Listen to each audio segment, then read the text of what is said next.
What's up, everybody? Welcome back to Fireside Giants. I don't really have the super excited intro for you today because I'm a little bit conflicted on this New York Giants win. Now, this was probably the best performance that the Giants have had under Brian Dable over the last 3 years, and it came at maybe the worst time possible if you are looking ahead for the future of the New York Giants. Happy to see the team perform well, happy to see them fight and put in an effort for the fans in the home stadium and pick up that win, but in the long run, well, I think this is going to be similar to last year's win over the New England Patriots. That kind of screws us out of the opportunity to take a quarterback. Now, I will say the tank is dead. Drew Lock killed the tank today with a great performance, but the New York Giants are slated to pick, I think, 3 overall right now, and they do still have the opportunity to move up the draft order next week. There is going to be a race to the number 1 overall pick between the Giants. The Patriots are one of the teams. They could end up beating the Bills next week as the Bills rest their starters. And then the other team would be Tennessee. Tennessee also facing a team resting their starters. But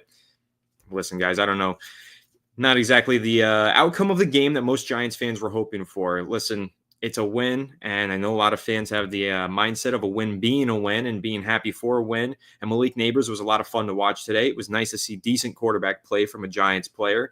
But at the end of the day, this is going to make it much harder for the New York Giants to go ahead and get their quarterback in April's draft. Shador Sanders played yesterday. He didn't play well. Cam Ward looked good. Either way, the Giants are going to take one of those two guys if they have the opportunity to. But now getting that opportunity is going to be a lot harder. One thing that I will point out, number 1 overall pick currently is the New England Patriots. Giants obviously have a rapport there. They tried to trade up with the Patriots last year, didn't get the deal done. Patriots wanted to stick and pick with Drake May, but they have Drake May now. So if they do end up with the number 1 overall pick, you have to imagine that number 1 overall selection is going to be on the trade block. The Giants will have the opportunity to try and move up and get that number 1 pick from them. Now looking ahead to next week, more trouble for the Giants. They're facing the Philadelphia Eagles, and there's 2 storylines to watch in that game. First of all, Saquon Barkley could end up playing and going for the record books. He crossed 2,000 rushing yards today, is only 100-something yards away from number 1 all-time in rushing yards in a single season. However, the Eagles clinched the NFC East today. Their playoff seeding is locked in. They're not moving up or down. They have nothing to play for. Barkley might not play. None of the Eagles starters might play.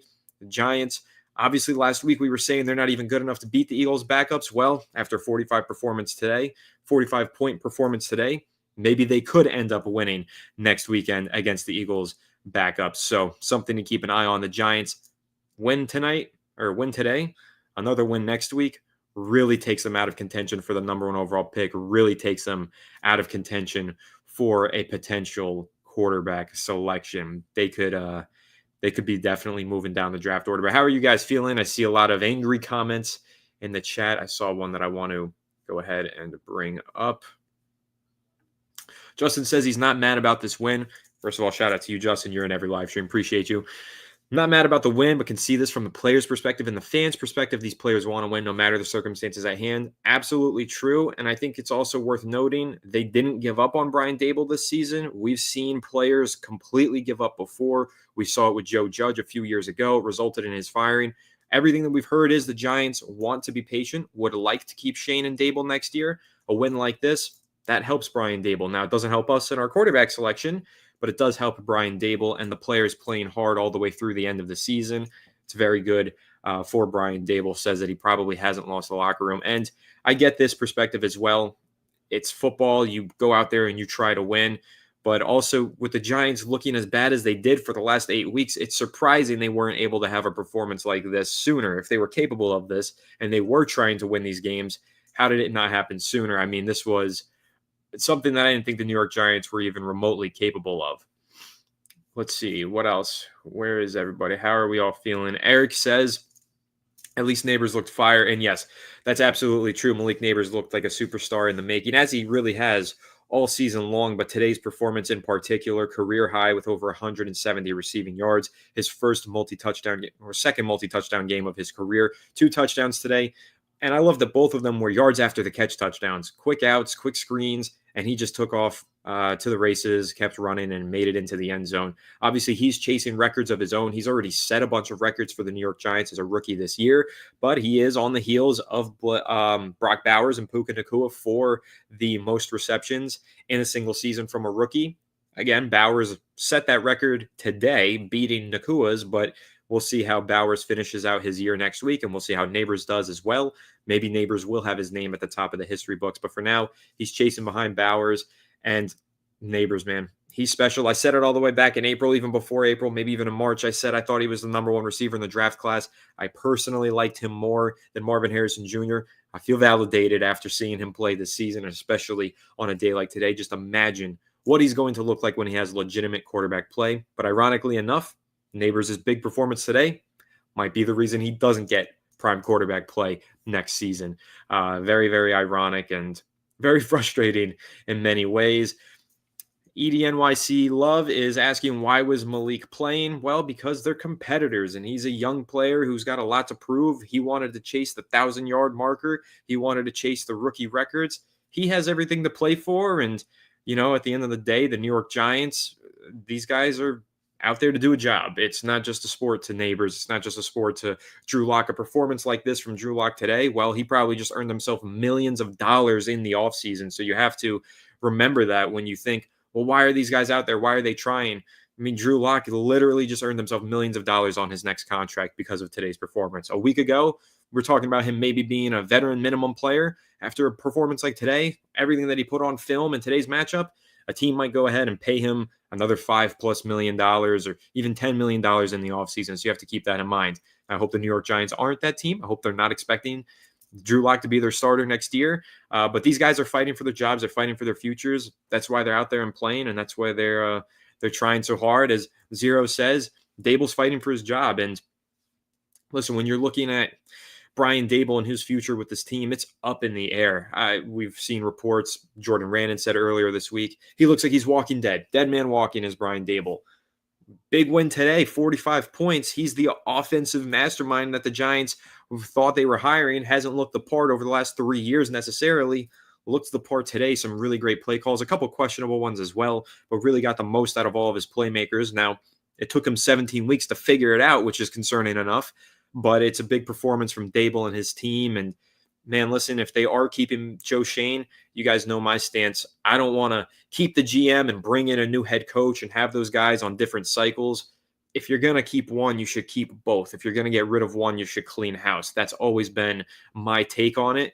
I don't want to see the Giants keep Joe Shane, fire Brian Dable. And really, when you're looking at the last 3 years, Brian Dable, what he's done for this team is probably arguably more significant than what Joe Shane has done in the positive column. I mean, last year when the Giants, we thought they were going to lose out all those games, Dable took a third-string rookie quarterback, undrafted free agent, and Tommy DeVito won those games down the stretch, proved that he is a good coach. This year, he hasn't looked the part of a good coach, but today he did. And, that's why you can make the argument that if you should keep any of those guys, Dable, Shane, Brandon Brown, Tim McDonald, whatever, you could easily make the argument that Dable is the guy most deserving of a job with the Giants. And again, a performance like today is one that could end up saving him his job. I mean, we know that John Mara hasn't made up his mind. If he had, he would have fired these guys by now.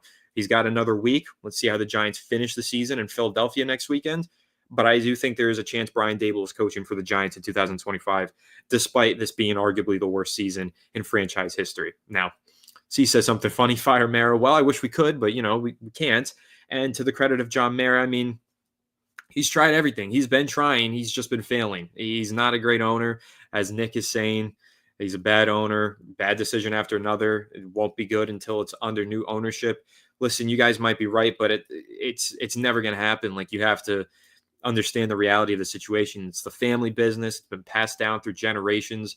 John Mayer is not going anywhere. What we need to hope is that he brings in a third party to do a lot of his work for him. And, after a season like this one, I don't think that's off the table. I think there's a great chance that John Mara looks in the mirror, looks at the surrounding situation, and says to himself, okay, I need to bring in somebody else to help me run this team. And I think there is a good chance that something like that could happen this offseason, although it's not necessarily a guarantee. Yeah, he's not selling the team. Ryan, I don't know if I can keep taking this anymore. I feel you, man. I know what you mean. I hear you. But it could be worse. The Giants we thought would fall to about 6. At least they're only falling to pick number 3, according to Tankathon right now. And listen, a win from New England next week and a win from Tennessee and a loss from the Giants. potentially they will be able to get back into the number one overall pick, but at least they'll be picking top three. I mean, you guys know I'm a big Cam Ward fan. I also like Shador Sanders. Both of those guys are possibilities. We'll see who the Giants end up being able to grab, but one of those quarterbacks is going to end up being the selection, I'm sure, whether they're picking number one overall or not. I could absolutely see them trading up to go ahead and get their guy. Thomas saying, I miss Eli Manning. Yeah, you and me both. I absolutely miss Eli, but I do have to point out how crazy it was. Drew Lock's performance today, guys, don't kill me for this one, but Drew Lock's performance today, it's better than anything Daniel Jones ever had in MetLife Stadium. I mean, he played his freaking heart out, and I do have to give him credit for that. The performance of Drew Lock today, he's the first quarterback since Eli Manning in 2014, that's 10 years, to have 300 plus yards, 3 touchdowns passing, and 1 touchdown rushing. It was a hell of a stat line. He had a near perfect 155 passer rating. This is the best performance that we've had out of a Giants quarterback since 2014, Eli Manning. So I'm going to give him credit. Someone said F credit. I get it. I know you guys are pissed. It was kind of nice to watch a good Giants quarterback play today. I mean, I miss Eli desperately. Daniel Jones never filled that void for me. Yeah, he won that playoff game. Didn't result in much. I don't think that Daniel Jones is capable of having a game today like the one that Drew Lock had. So I am going to go ahead and give him credit for having a great performance. This is true. The Colts did look like trash today. I don't know what happened. They're a better team than that. At least I thought they were, but they did look awful. They looked really, really bad, and I'm surprised how bad they looked. I thought that they were a better team than this. And unfortunately, I guess they are not. So, all right, guys. Okay. So, Cynthia brings up a point here. The Giants could end up taking the best player available in the first round. Perhaps they go quarterback in the later rounds. I'm not a big fan of that. But, it's a possibility. King, relax here. I said home performance. Home performance, okay? I said that very clearly. That was on the road. Home performance. I think Jalen Milroe is a little bit of a project. I think he's a very dynamic player. Jalen Milroe has a strong arm. He could throw the ball downfield really well and has had a lot of big moments in the SEC, which is a great thing. But he definitely needs more refinement as a passer, in my opinion. And we're definitely going to need to see some development in that regard. And that's why I don't think he's going to end up being a first-round pick. And I don't think that he's going to end up being a player who steps in and starts from day one for an NFL team. But if the Giants do miss out on a quarterback in the first round and Jalen Milroe is the top player on the board at the top of round 2, you got to throw a dart at the board if you're the Giants. They haven't drafted a quarterback since Daniel Jones in 2019. Have to take a quarterback in this draft, whether it's in the first round, second round, third, doesn't matter. Ideally, it's the first round. But if you don't get your quarterback in the first, yeah, you take a Jalen Milroe at the top of the second round if he's available for you. It's absolutely the move. You make a good point here. This used to be a very well-respected franchise. It's difficult to say that that's the case right now, but hey, decent game, I guess. Thomas says, huge fan of the show, need to clean house with new GM and new head coach and acquire more assets if we can't get rid of a top QB. No need to reach. Listen, I think that there probably is a need to reach for the New York Giants, and I think today is the perfect day to highlight that. Even if you aren't fully convinced, let's say the Giants are picking number 1, Shador Sanders is the guy that they want to take, and I know they're not picking number 1, but let's just throw that out there for the hypothetical. Walk with me for a second. Giants picking number 1, they want to take Shador Sanders, but there's a question mark. They're not completely convinced that he's going to be a franchise quarterback. Well, even if he's not, he's going to be better than the likes of Tommy DeVito, Tim Boyle, Daniel Jones, Drew Lock, like everything that we've seen this past year. And look at how much potential there was on the field this year. Tyrone Tracy Jr. looked like a stud at times. Malik Neighbors is an absolute star in the making. The Giants need to upgrade at quarterback, and they need to throw a dart at the board. Again, it's been 6 years since they drafted a quarterback. I don't know for sure, but I'd be willing to bet that's the longest amount of time that any NFL team has currently gone without drafting a quarterback. The Giants need to draft a quarterback because at the end of the day, even if you're not 100% convinced on a Shador or a Cam Ward, either one works in this scenario. If you have any kind of hope that they can be a franchise quarterback, you throw the dart at the board. You take the chance. At the best, they are your franchise quarterback. They're the next Eli Manning for your franchise. At the worst, you move on after a year because they're not very good. Move on and It is what it is. You take another quarterback the following year and you clean house. Now, obviously, I am of the camp that you need to clean house this offseason and you need to let someone else step in and make this decision for the Giants. But really, they need to get a quarterback in this building who is legitimate. Drew Lock is not a good quarterback, and he had a great performance today. And look at what Malik Neighbors was able to do when the ball came out on time and accurately. He looked like an absolute superstar. So even if the Giants had average quarterback play this season, they probably would have won more than 3 games through the first 17 weeks of the year. So, and if they had even slightly below average, maybe they win a few more games.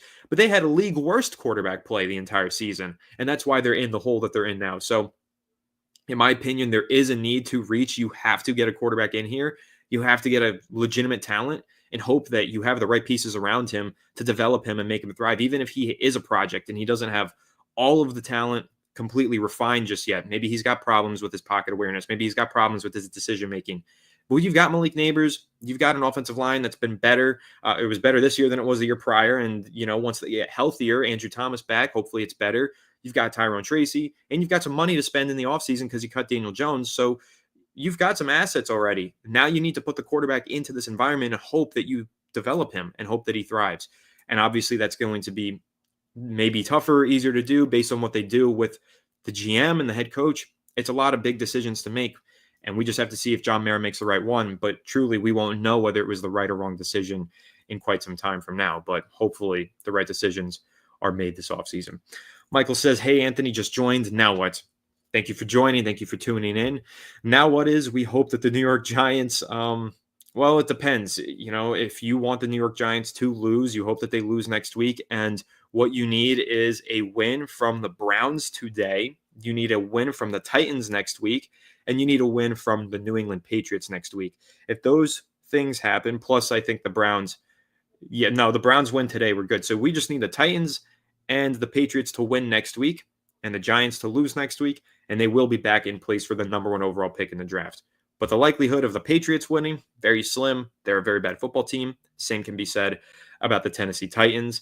But if you're looking at the alternative routes to getting the number 1 overall pick, a trade is going to be possible if the Patriots are picking number 1. There's already a rapport between the Giants and the Patriots because they tried to work out a trade in April's draft. So the Patriots know, hey, if we're going to trade out of the number 1 pick, the first team we're calling is going to be the Giants. We've already done some negotiating with them, and we know that they want a quarterback. We can go ahead and call them and try and get it done. If that's the case, Giants can definitely put an offer in and hopefully move up. If they're not looking to trade down, well, then it's an uphill battle picking number 3, or even worse if they end up winning next week. So we'll see how it goes. Big Kane says he's happy to see the Giants win, but he's not overjoyed. And listen, understandable that you're not overjoyed. It's nice to see the Giants win, but it's such a meaningless win. I mean, they've been eliminated from the playoffs since when was it? Halloween, I think. They were first team eliminated. It's hard to be super excited about a win, especially when you know it's hurting them in the long run with their draft positioning. So I get it. I'm happy to see some of these players play well, but I would be lying if I said that I didn't prefer Malik Neighbors to go for 170 yards and then the Giants still lose. I want to see these players play well and put in their best effort, and I don't want to see them give up and roll over. But at the same time, I am very concerned about what's going to happen in the 2025 NFL Draft. We have a commenter here who says, yes, let's trade 2 number 1s, our second neighbors, Andrew Thomas and Dex, for that first pick. That's probably not a great idea. I think that the Giants, to move up 2 spots, wouldn't have to give up a future first-round pick in this draft class. It's not the strongest class. I don't think they'd have to make that much of a drastic offer or Godfather-like offer to the Patriots or whoever's picking number 1 to move up that far. Maybe a second-round pick, maybe a player as well. Again, you don't want to have to sacrifice anything. You'd rather the Giants have lost today, I'm sure, so they'd be picking number 1. But if you have to move up, you have to move up, and you have to go ahead and get a quarterback anyway. So it's possible that they do end up moving up. Now, here's a scenario that we can work out. So if we've got this draft order, if this were the final draft order, Patriots 1, Titans 2, Giants 3. Well, if the Patriots took Travis Hunter, number 2 overall pick, Tennessee Titans, they're probably also going to take a quarterback. Now, they have Will Levis. They benched Will Levis recently for Mason Rudolph, of all players. So I think that tells you that the Titans probably aren't moving forward with Will Levis as their starter. They probably are in the market for a quarterback this offseason. they would probably take a quarterback at number 2 overall if they feel that there's one worthy of being taken there. The Giants would then be taking QB2 at number 3. And I will just point out, this could end up playing out similarly to the way it played out in 2023. The number 1 overall pick was Bryce Young. A lot of people thought he was the surefire slam dunk. He was the guy to take first overall. Number 2 pick ended up being CJ Stroud to the Houston Texans. He has been and is the better player. I mean, Stroud hasn't been phenomenal this season, but he is the better player at this point in his career for sure. It could end up playing out that way, and you guys have to keep that in mind. Just because a player is ranked number 1 over number 2 or number 2 over number 3, that doesn't mean that's necessarily where they're going to finish 2, 3, 10 years from now. So it's very dependent on situation. CJ Stroud got drafted to the Texans. Texans built a great environment for a rookie quarterback. He was able to thrive immediately. Panthers, on the other hand, I mean, that's a terrible situation for any player. They have been really hurting the development of every player they've drafted over the last 6 years. So the Giants need to hope that if they take Cam Ward or Shedeur Sanders, if they're picking the second QB off the board, hope that you're the better environment. You're the right environment for somebody to thrive, and you're able to develop that quarterback into a franchise guy. That is what you really are hoping for. So Malcolm's saying they want Manning. I'm sure. I don't think that's what the Giants' plan here is. I don't think that they're looking to tank for another year and then take Arch Manning. Listen, I get it. A lot of Giants fans are excited about the idea of bringing a Manning back because Eli had so much success with us. Well, so would the Colts be. The Colts have claim to a Manning as well in that train of thought because of Peyton. Same with the Broncos if Bo Nix flames out next year. So, I mean, the Giants don't really have much of, why are they the landing spot for Arch over all these other teams? I'm not entirely sure. It's not like it's Eli's son. It's Eli's nephew. It's Peyton's nephew. And listen, I would love Arch Manning not because he's a Manning, but because he is a 5-star recruit out of high school with an Andrew Luck skill set. He would be an incredible player, but I don't think the New York Giants can go through another season like this and expect to still have any fans in the stands by the time they get to 2026 when they draft Arch Manning. Now, you could argue maybe Manning would get those guys in the seat, but who knows? And also, Truth Teller mentions Arch Manning might not come out next year. He's eligible next year. Very good chance he stays and he comes out in 2027. Candyman with an interesting comment. He says the Giants should trade for J.J. McCarthy if Minnesota signs Darnold. Now, there is a line of thinking where I could agree with you on this, but it depends on where the Giants are picking in the draft, and it depends on many factors. First of all, like you said, Minnesota needs to sign Sam Darnold to a long-term deal. I'm not fully convinced that's going to happen. I think they're probably going to franchise tag Sam Darnold. I think they're going to learn the lesson from the New York Giants. Giants should have franchise tagged Daniel Jones after one good season that went to the playoffs. They signed him to an extension instead. That was a mistake. The Vikings, on the other hand, I think are going to tag Sam Darnold rather than sign him to that extension. Don't want to run the risk of a Daniel Jones contract 2.0 over Minnesota. So I think he gets tagged, but if he does get extended long-term, I'm still not convinced that they're going to trade J.J. McCarthy because at the end of the day, McCarthy is either going to be a very good backup quarterback for them on a cheap rookie contract, or he's still going to be their long-term successor because Darnold could play out the next 3 years, and after 2, well, he regresses and he's not good anymore. You still have J.J. McCarthy. Having a backup plan at quarterback is the best thing possible. It's what the Green Bay Packers did when they drafted Jordan Love in the first round. The high-end, probability or the high-end reward was, well, maybe he succeeds, Rodgers becomes the franchise quarterback, which is obviously what happened. But it was also totally possible that they were just drafting a great backup quarterback on a rookie contract, and they would have been fine with that because it's all about having insurance, and that's why I'm so critical of the Giants. The fact that they didn't even draft a quarterback in rounds 2 through 7 this past offseason. The fact that they haven't drafted a quarterback since 2019. I mean, you've got teams like, even for example, the San Francisco 49ers. They drafted Trey Lance at number 2. They traded everything to get Trey Lance to move up in the draft and take him. Still, the next year, took a flyer on an insurance piece, 7th-round pick on Brock Purdy. Now he's their franchise quarterback. And again, you're not always going to find those late-round gems and get those franchise quarterbacks from those flyers, but at least you're giving yourself some level of insurance and at least a cheap backup on a rookie contract at the quarterback position. So that's why I'm so critical of the Giants. They should have drafted a quarterback at some time between 2019 and now. They haven't. So we'll see how it goes. But listen, if J.J. McCarthy ends up being on the trade block, I'd be interested if the Giants are unable to draft a quarterback because you really do want the full rookie contract. you're not only drafting the player, but you're drafting the contract. And that's a very important detail for the New York Giants, who are going to be navigating a cap situation, leaving the Daniel Jones contract, needing cap space. They need to have a long-term secure plan at the quarterback position. If you draft a quarterback, you have 4 years plus a fifth-year option.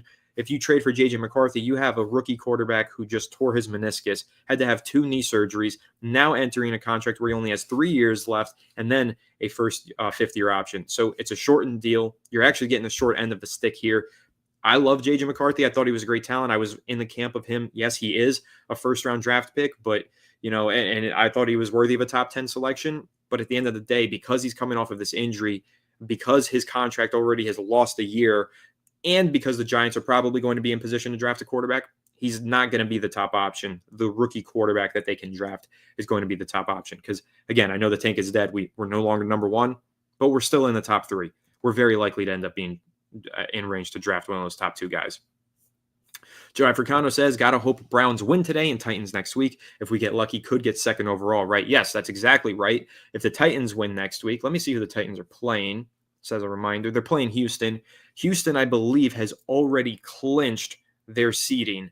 They could end up sitting their starters, getting a rest, which means that potentially Tennessee at home next week could end the season with a win. And listen, just because a team is benching their starters or maybe benching their starters, is not even a guarantee that Houston would do that. Just because a team were to rest their starters doesn't mean the really bad team that they're facing is going to win. The Titans are still a really bad team, so they're probably going to lose anyway, but it makes it more winnable if Houston is benching their starters. If they end up winning that game, and for what it's worth, they did beat Houston in November. If they end up winning that game, yeah, the Giants would jump them in draft order, and then it's down to the Patriots, who, again, are facing a team in the Buffalo Bills at home.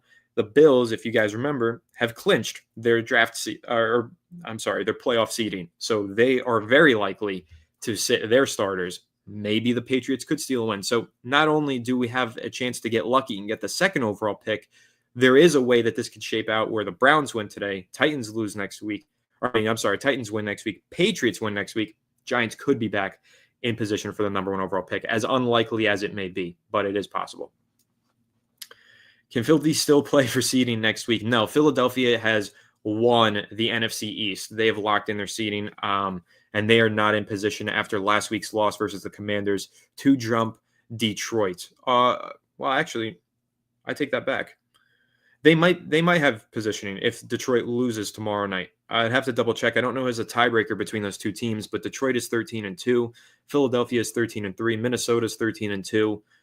I don't know what the tiebreaker is between those 3 teams, but I guess potentially if Minnesota loses today, if Detroit loses tomorrow, maybe Philadelphia does have something to play for, but I believe they don't.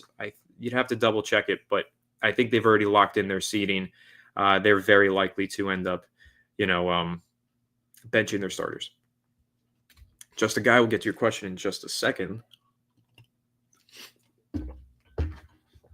Actually, first, I got to pull this up because this is funny. Locke is not allowed to walk the streets of New York City. Yeah, listen, Drew Lock, great performance today. Best Giants performance, quarterback performance, arguably, since Eli Manning.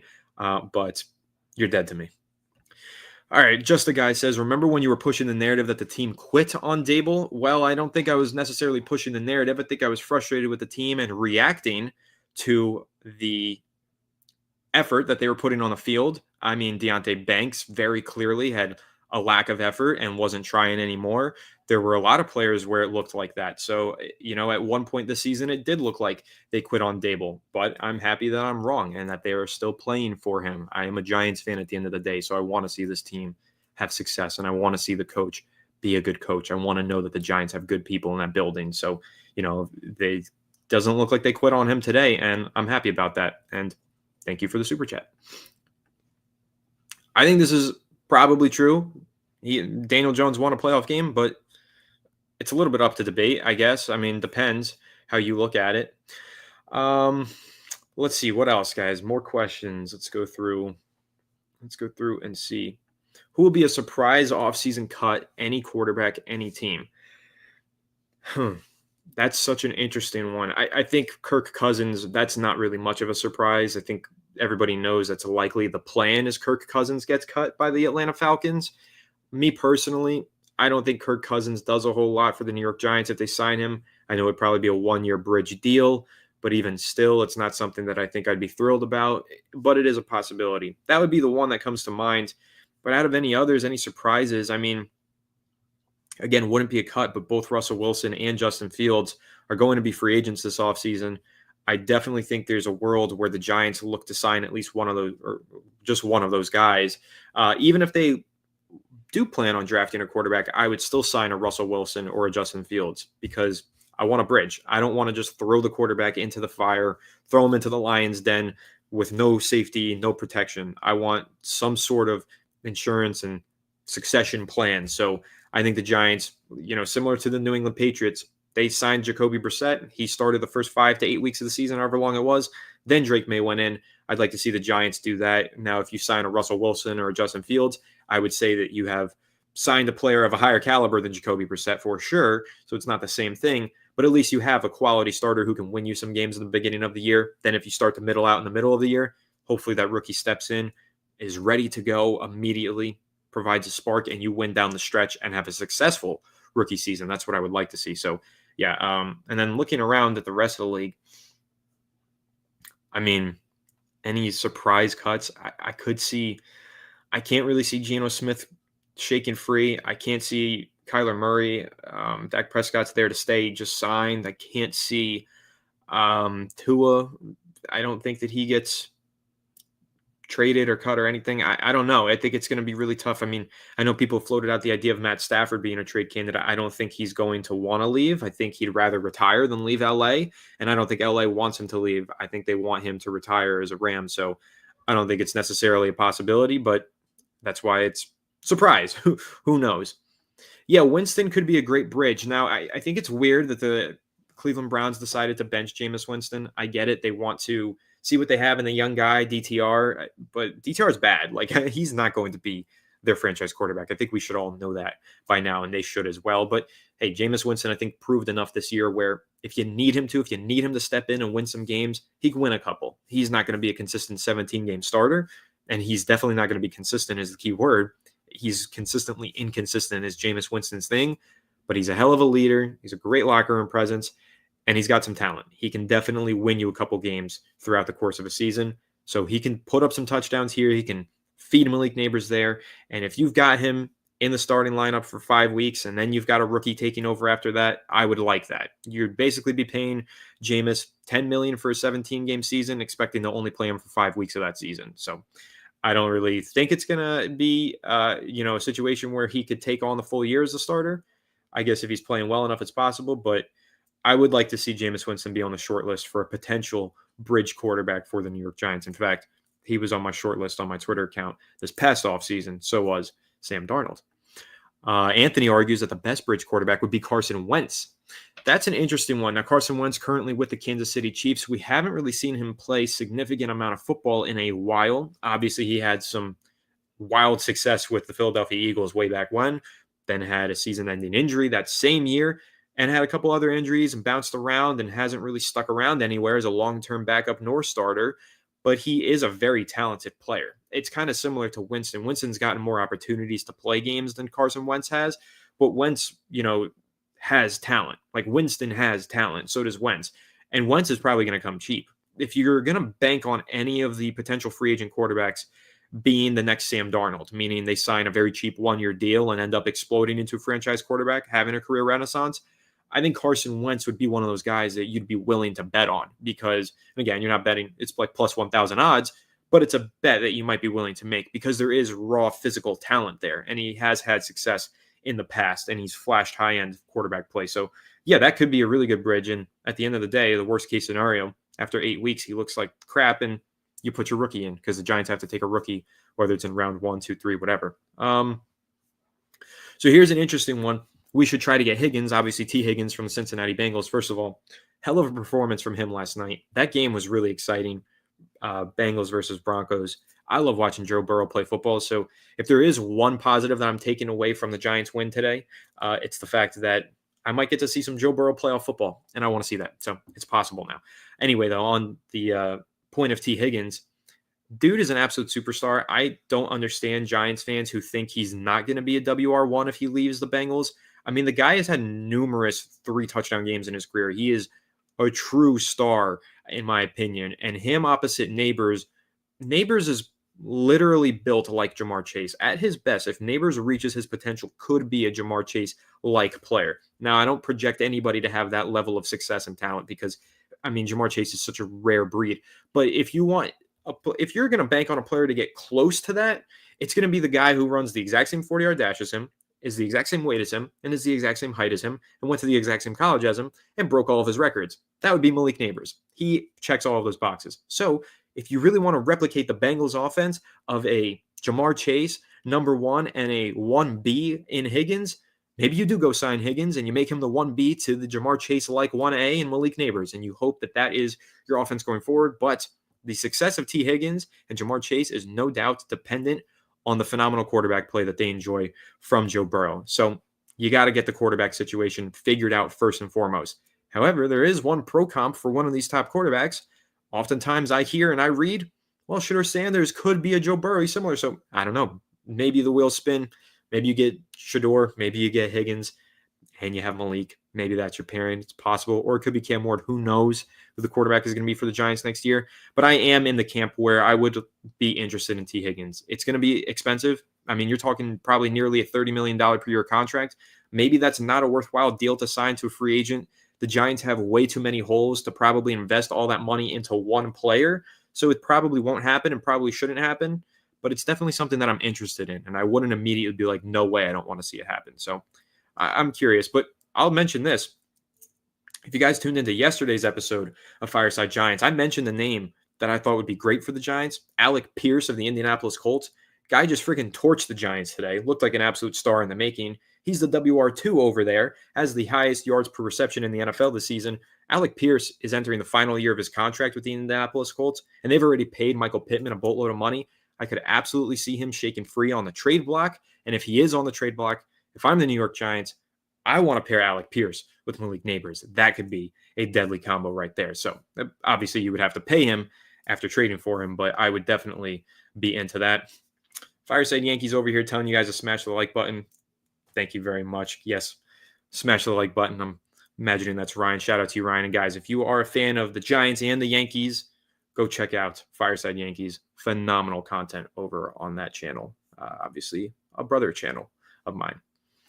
Whatever happened to Josh Dobbs? Well, he had some early success last season, and then he fizzled out because he is a backup / bridge. And that's what most of those guys are. They can give you about 5 weeks of good football, and then after that, usually you have to turn to the rookie.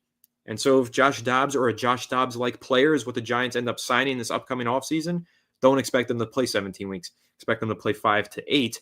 And then, of course, the New York Giants move on and put their rookie in. Somebody's saying I have a unibrow. Dude, that is not a unibrow. Those are some great eyebrows. Ask your sister. Realistically, I feel like Cam has all the on-field traits, but I feel Shedeur has shown he can lead a locker room, and I feel like that's what we need at quarterback. I mean, I feel the same of both of those players. I think they've both proven to be great leaders. I think Shedeur is definitely a great leader. I think that much has been proven. His relationships with his players at Colorado is incredible. He's got a true friendship with Travis Hunter and these other guys, and I also think that his friendship currently with Malik Neighbors is something to be interested in. They've already got a rapport, and that's great. But I also have seen so many clips of Cam Ward sitting at press conferences and demonstrating his maturity and his leadership, and his teammates have the world to say about him as well. So I think all the on-field traits are important. The locker room traits are very important as well. But I think that both of these guys have talent in both of those regards. So, but you guys know me. I personally lean towards Cam Ward because of the on-field traits. His pocket presence is unreal. He is great. I think that he is very, very talented, and I love the way that he sees the field and the plays that he makes under pressure. Shedeur Sanders does a lot of great things too. Jacob didn't leave a comment. If I see you leave a comment under it, I'll try and pull it up, but thank you so much for the super chat. Top 3 climax of the year. Yeah, thanks. Still trying to get at me. I just don't care. It doesn't hurt my feelings. I'm here just talking Giants. We do still have a shot, but they have to lose to the Eagles backups next week. And guys, listen, this was a great game by the New York Giants. Them losing to backups is still completely possible. They are not a good football team. The Giants are a very bad football team. They proved that for 10 straight weeks of losing. It's not past them to lose to some backups next weekend. In my opinion, the Giants won. They were motivated to win at least one home game. The real reason the Giants don't want to have to make the choice between Ward and Sanders, drop to 3 or 4. So I don't think that's the reason they won. I think they would like to have their choice. I think they would like to pick number one. Every team would like to have their choice and decide between all the talent in the pool. I think for the Giants, though, it's the first motivation that you mentioned. They wanted to win a home game. I mean, you saw what Malik Neighbors, maybe you didn't. If you saw what Malik Neighbors was saying in the media last week, he was saying, I feel terrible. The fans come to all these games and we haven't given them a win. I haven't scored at home. I need to fix that. Like we need to do something about it. And he went out there and he did something about it. And I thought that was, again, speaks to the maturity of Malik Neighbors, his leadership, all of those qualities. But man, I think that's the motivation. I think they still want to be picking number one ideally, but they had to do something to make the fans feel okay for once this season with a win at home. Jacob with another super chat. Thank you so much. Did you see the cleats Sanders had? Yes, I did. And I'm curious, guys, comment down below. What are your thoughts on that? The whole thing with, because let's try and go through the timeline here on Shedeur Sanders. So months ago, we're hearing Shedeur will never want to play for the Giants. Dion won't let him. Okay. That's what we're hearing. Then it becomes, well, Dion has been meeting with the Giants. Giants have been going to all of these practices and games, scouting Shedeur and having conversations with Dion on the side. Then it becomes Shedeur saying on a podcast, if the Giants have the number one overall pick, he knows for a fact that they won't trade it and that they will take Shedeur. So we got from Shedeur wants nothing to do with the Giants to now Dion is campaigning on podcasts to get Shedeur there. And then now fast forward, Shedeur Sanders is wearing New York Giants cleats in his final collegiate game. I don't think he wore them in the game, but he had them in his locker at the very least, and he posted them on social media. He's wearing New York Giants cleats going to his final game of his collegiate career. It's a very weird saga here, and I'm curious to know what you guys think of it. What do you make of all of this? Now, me personally, I think that Shedeur really wants to be in the Big Apple. I think that he wants to play in that market. Do I think that he wants to play there enough to the point where if he's picking number one, he's going to ask for a trade to New York, pulling Eli Manning basically? No, probably not. I don't think that's going to happen, but it's very clear and obvious to me that Shedeur and Dion want to be in New York. They want Shedeur to be the Giants franchise quarterback. And it looks to me like the Giants want that as well, at least this current regime. But we'll see what it all looks like in the offseason because, hey, in 2 weeks from now, we could be doing a live stream like this with another 1,000 of you in here, and we could be talking about the Giants firing Joe Schoen. That's totally a possibility. We will see in due time, of course. Now, we have a couple other comments. I saw some people commenting Ashton Genty. I think he's a great talent, but the New York Giants, I mean, listen, I think it's just Presley. Presley is a big fan of the Boise State running back. Listen, talented player. New York Giants have bigger holes to fill than running back. I like Tyrone Tracy. He is a very good player. Authentic Self says, this is why bad teams stay bad. I can't totally disagree with you there. I can't say that you're wrong in that take, but you also have to think of the perspective that these guys get paid to do this, so they're going to go out there and they're going to try to win every single game. But you are right. I mean, look at the New Orleans Saints. The New Orleans Saints have refused to rebuild for years, and they've just been in the middle of the pack for years as a result. The Giants have also refused to rebuild. They've tried to rebuild and win. Like when Dave Gettleman said, you can win and rebuild at the same time.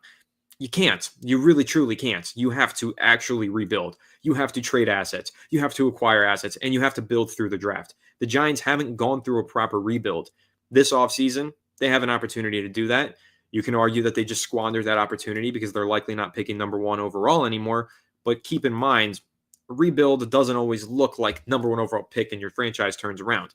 The Giants went through a rebuild in 2004. They had the number 4 overall pick. They ended up trading for the number 1 overall pick and getting Eli Manning, and then they rebuilt their team around him. So there's a lot of different ways that this can shake out. Yes, the Giants are a bad team. Yes, the win today makes it look like they're going to stay bad. Let's give it some time. Again, we still do have one more week to play. Potentially the Giants could be picking number 1 overall at the end of next week's games. But back to my main point on this is why bad teams stay bad. Can't rebuild and win. Have to rebuild truly. So if the Giants are serious about rebuilding this roster, they need to trade away some of their good players this offseason and get some draft picks and build through the draft. They've really struggled to evaluate their own talent. They've let really good players walk out of the door. They've brought in guys who ended up not panning out. Darren Waller being an example. You have to be very careful with the assets that you give and take if you're Joe Shane or whoever the GM is. But at the end of the day, you definitely need to focus on building through the draft and finding talent and taking the best player available and building around those guys. Very, very important to do. Stephen RC says trade number 3 to 5 and Dex for number 1. Anyone is available for franchise QB, but this year's rookie class. So no, I wouldn't make this deal because I personally feel like Dexter Lawrence is worth a first-round pick and then some. So I think this would actually be a gross overpay from the New York Giants to move up only 2 spots or 4 spots at the max. I actually think if the Giants wanted to trade Dexter Lawrence, they could probably get a first-round pick next year and maybe even one after that, or at least a second-round pick. They could get a whole lot for Dexter Lawrence. He is, when he's healthy, a top 5 best player in the NFL. And those guys are not easy to come by and they're not easy to acquire. So this would be an overpay to me for the New York Giants. Now, maybe a different player plus, pick 3 to 5 and they move up. It's possible. But ultimately, I think it's going to end up being, if they have to trade up, it's going to be their first round pick in this year's class and then maybe their second round pick or a future first or second round pick. That's what it's going to look like more realistically. People are overreacting to this win. Big Tone 72 says we have the 3rd pick right now, and if the Browns win, we stay at 3. If the Browns win, we do stay at 3. I don't have the game pulled up. I'm going to go ahead, check out ESPN, and see what's going on in that Browns game. 6-3 at halftime. Ugly, boring game. I'm happy that I don't have that on. That sounds really, really miserable to watch. The Browns end up winning. Yes, we'll stay at 3. And like I said, if the Titans win next week, the Patriots win next week, and we lose next week, we'll be back at number 1. So it's easy to overreact, and clearly I did a little bit. I mean, I've got Tank is dead right here. I was frustrated as heck when the game ended, but, ultimately there is still a path to the number 1 overall pick, and we just have to hope that we get back on path. Titans record is 3-13 currently, so they do have the strength of schedule tiebreaker on us, though, at 0.509 strength of schedule compared to our 0.551 strength of schedule. But the Titans are on a 5-game losing streak. We are on a 1-game winning streak. So this is an interesting take from Presley that I think is worth mentioning. A lot of, Giants fans want to talk about Arch Manning and how he should be the Giants' next franchise quarterback. He might not want to walk in the shadow of a Peyton or an Eli. Arch might want to forge his own path. I think that it's totally possible that he wants to go to a team that has no connection to his family and do his own thing. Maybe he doesn't even want to go under his grandfather's path. Maybe he doesn't want to go to New Orleans. So I think that's a good take because a lot of Giants fans assume, of course, he would want to play where is a Manning back on their center. That'd be phenomenal. Might not be that phenomenal to the Mannings. Maybe they want him to step into a situation where he doesn't have all of the pressure in the world from one of his family members' prior success. So I think that's something to consider. But at the end of the day, the Giants aren't going to be waiting for Arch. They have to get a quarterback this offseason, and they will be getting a quarterback this offseason. So interesting comment from Bill. There are a few good quarterbacks in this draft. Jalen Milroe, Jackson Dart, Quentin Beck, Drew Aller. I will mention Drew Aller is going back to school. He's returning to Penn State for the season. He will be back, or he will be in the 2026 NFL draft. I believe Carson Beck did declare. He shouldn't have. He probably should have went back to school. He is not a first-round pick, and he's probably not a franchise quarterback. Jackson Dart is interesting. I know he just declared. I'm curious to dive into his film a little bit more. I've heard some good things. I've seen some good things, and he plays in the SEC, which I always like. But, whether he goes in the first round or not remains to be seen. Same thing with Jalen Milroe, plays in the SEC.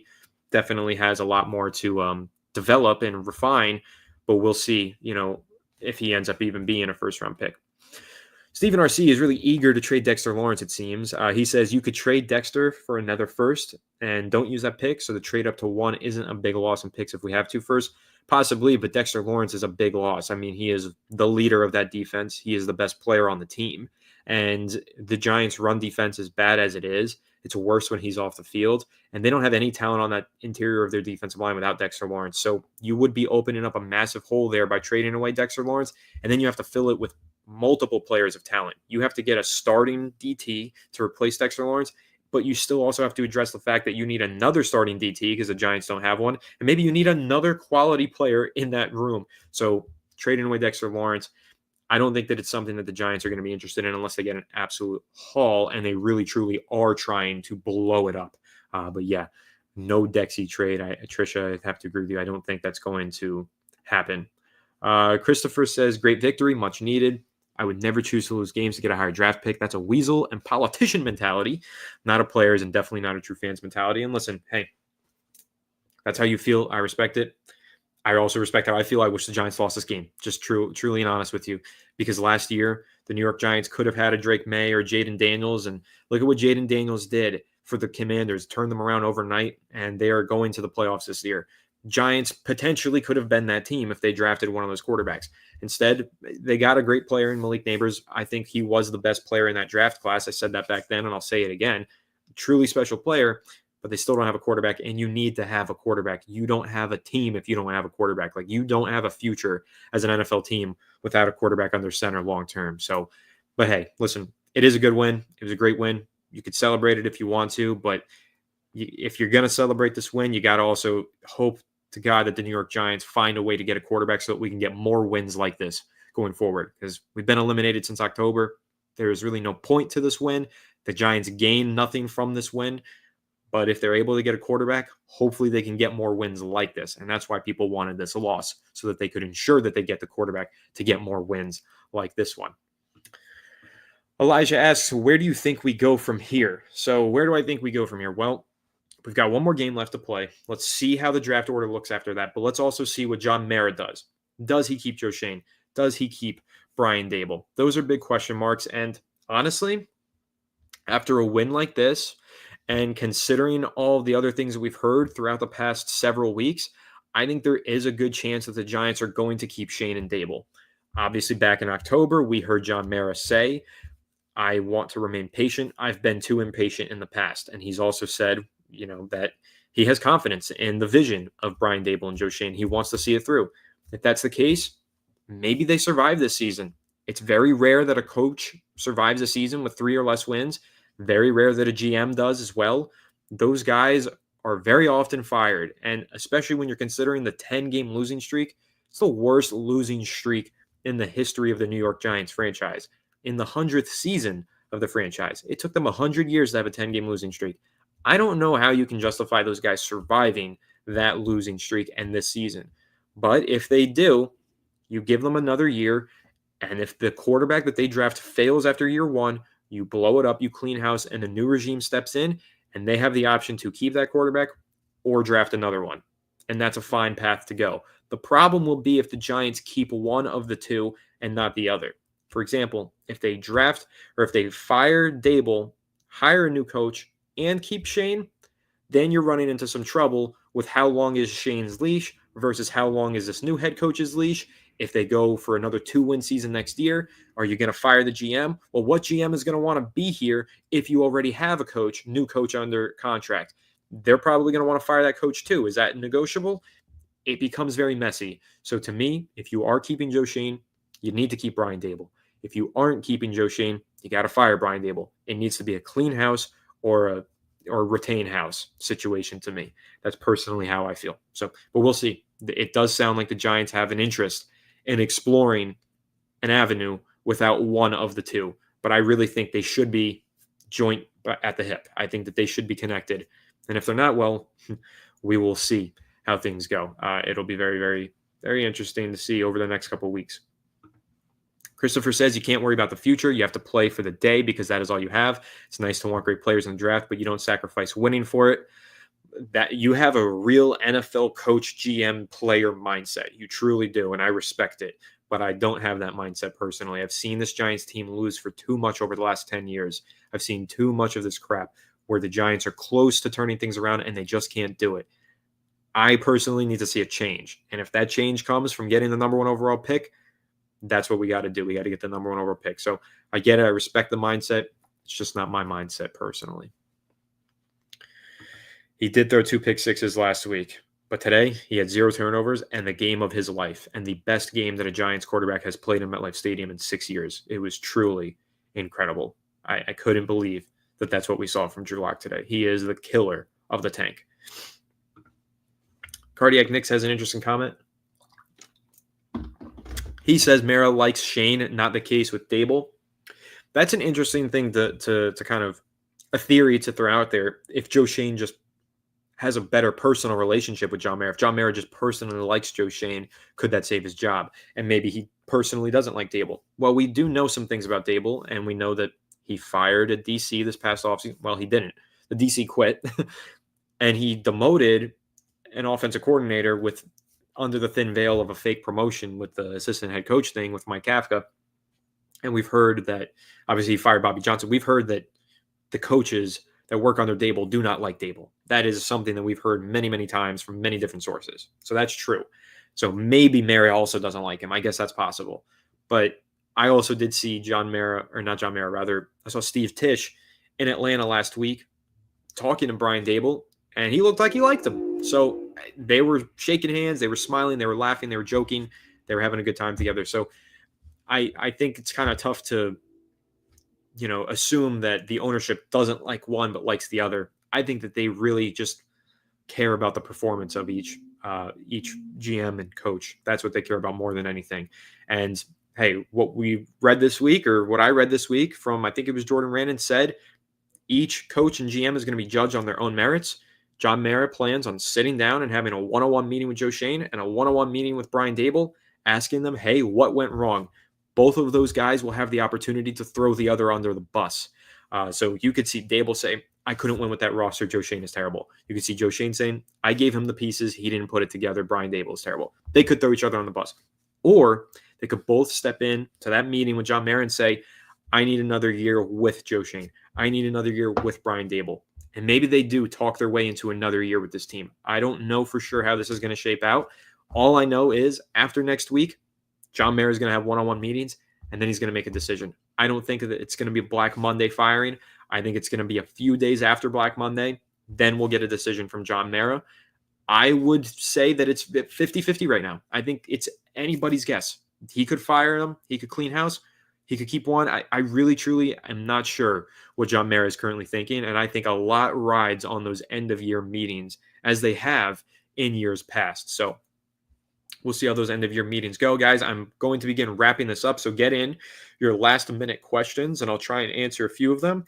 And then after this hour, well, I'm going to go have some dinner. So, but thank you guys all. Seriously, a lot of people in here, 1,000 in total between YouTube and Twitter/X. Much appreciated. I mean, I can't say thank you guys enough. I mean, it's been a really tough season for the Giants. And sure, sometimes it is really tough to sit and talk about the Giants every day, especially when you guys are frustrated with the team and then you become frustrated with us. It happens, and I get it, and I understand it, but I appreciate it because I know it's just all your passion about the team, and I appreciate the community that we're growing here on Fireside Giants. So thank you guys, everybody tuning in, everybody not tuning in, who's maybe watching this later. Just thank you. Hell of a year here for Fireside Giants. A lot of milestones reached. Can't thank you guys enough. But let's go through a couple of last-minute questions. Any coaches who retired who can come back? Jim Harbaugh and Sean Payton came back and did great. Besides Bill, who else retired that was good? Pete Carroll is the only other name that comes to mind immediately. Now, Jim Harbaugh, for example, didn't retire. He just went to coach at the collegiate level. Sean Payton did retire. He came back. He was traded for. Bill Belichick retired, didn't retire, left the Patriots, and is now going to go coach collegiate level. So Pete Carroll last year mutually agreed to part ways with the Seattle Seahawks in a coaching capacity, then moved into their front office. But according to reports, he wants to get back on the sidelines in 2025, is interested in the Chicago Bears job. Perhaps the Giants could try to get him. I don't think it makes a lot of sense for the Giants, though, because if they do fire Shane and Dable, that signals that they're going through a rebuild. And if they're going through a rebuild, Pete Carroll at 74 years old would be the oldest head coach in NFL history. Doesn't make a ton of sense for a team that might be rebuilding. Now, if this was a team that was more positioned to succeed immediately, had a quarterback established, like kind of similar to the Chargers when they hired Jim Harbaugh, Pete Carroll would make sense for that team. I don't know if he makes a ton of sense for the Giants. I love Pete Carroll. I think he's one of the best coaches ever. I think he's super passionate. I think he's a great leader. Would make sense for this team in some ways, but at the end of the day, 74 years old, it's really tough to, and listen, he is a very healthy 74-year-old, to make that clear. He is spry for a guy his age, and I think he can still be a successful coach, and especially with his age comes wisdom and experience. But I just don't think that if the Giants are firing Dable, I can't imagine they're going the path of the oldest head coach in the league. Anthony brings up another name, though, to answer the original question. Gruden. Yeah, that is a good name. I've read here or there that Gruden might have an interest in getting back into coaching. Gruden's currently having, it's John Gruden, obviously, in case you guys are wondering, a former Super Bowl winning coach who, yes, retired, but was kind of, didn't really retire, was removed from the NFL, and arguably for some good reasons. So I don't know if that's somebody that the New York Giants would actually be interested in, but that is another name to consider from the list of guys who left the NFL that might be looking to get back on the sideline. Bot Dog says, thank you for the live stream, Anthony. You guys are my favorite Giants channel. You and Alex are awesome. Thank you, Bot Dog. You guys are my favorite people, everybody who watches Fireside Giants. So thank you so much. When are you taking me up on that Costa Rica offer? Honestly, y'all my favorite stream. Jason, thank you. Really do appreciate it. When I get some off time, things are getting really busy for us with Fireside Giants, Fireside ESM in general, Empire Sports Media. We are very busy. We're growing, and we love it, and we are addicted to the grind, but unfortunately it means I don't get to vacation a whole lot. But eventually, I will take you up on that offer, and I really do appreciate the offer, of course. Pete Carroll is DC. I can't imagine he's going to want to go into a DC position. I think there are going to be teams that want him as the head coach, and he's going to take a head coaching job if he's offered. Let's see. Anything else? Much love, guys.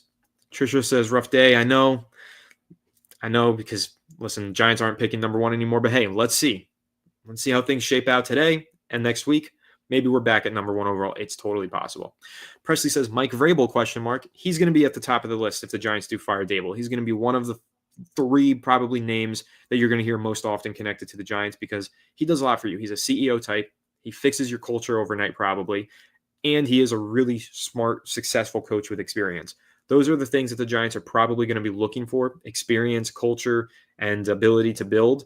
Those are the things that the Giants are going to be looking for if they do fire Dable. Again, not fully convinced that they're firing Dable, but if they do, yeah, Vrabel is going to be near or at the top of the list, along with some other guys who probably also have prior head coaching experience. But, all right, guys, I think I'm toast after a full hour of talking nonstop with no co-host.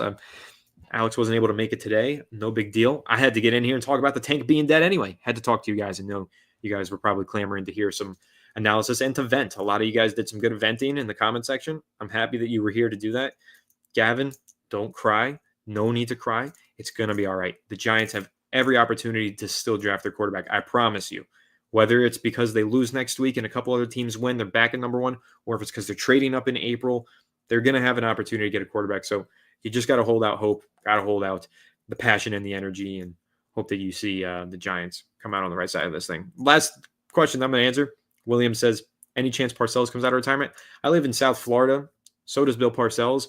I know some people who know Bill Parcells.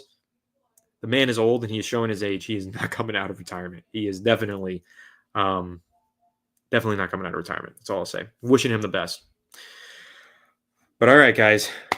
If the Dolphins coach is fired. Now, Mike McDaniel, I was a big fan of. It was between McDaniel and Dable for me in 2022. I think I'd have to go back and check. I don't remember. I think that I was fine with either one. I know I was fine with either one, but I might have leaned to McDaniel back then. Maybe I leaned Dable. I don't know. I'd have to go check those videos. I can't remember. It was a long 3 years ago, but he would definitely be an interesting option if he's available as an OC, especially. I don't know if he's going to get a head coaching job immediately, but yeah, guys, I'm going to go ahead and wrap this thing up. Once again, thank you so much for tuning in. 1,000 people in this live stream. We peaked at over 1,100 in this one. This might be, it's definitely top five biggest live streams on the New York Giants or on the Fireside Giants channel. I wish that we were talking about something better, like more positive, not the tank being dead, but maybe the tank being live, or maybe the Giants securing the number one pick. I mean, man, if we were live streaming securing the number one pick, that would be exciting. But hey, maybe we'll have an even more exciting stream next week. Maybe we'll have 2,000 in here because the Giants ended up losing and other teams won, and we ended up as the underdog sneaking the number one pick. Totally possible. I hope that's the case, but we'll find out in just a week's time. And of course, we've got a whole week of content on Fireside Giants planned for you guys in the meantime. So catch you guys in the next one, man. Stay tuned. And once again, thank you so much for all of your viewership in this live stream, every episode. Just thank you guys for everything. Appreciate you. Love this Fireside Giants community. I love these Giants fans, passionate fans. That's why we're happy or pissed for whatever reason today. We always are passionate fans. But all right, guys, thanks so much. Make sure to leave a like if you enjoyed. Subscribe if you're new. Ring the bell. Make sure you go follow me on Twitter. Follow Fireside Giants on every social media platform at Fireside Giants. And I'll catch you all on the next one. Have a good one, and let's go Giants.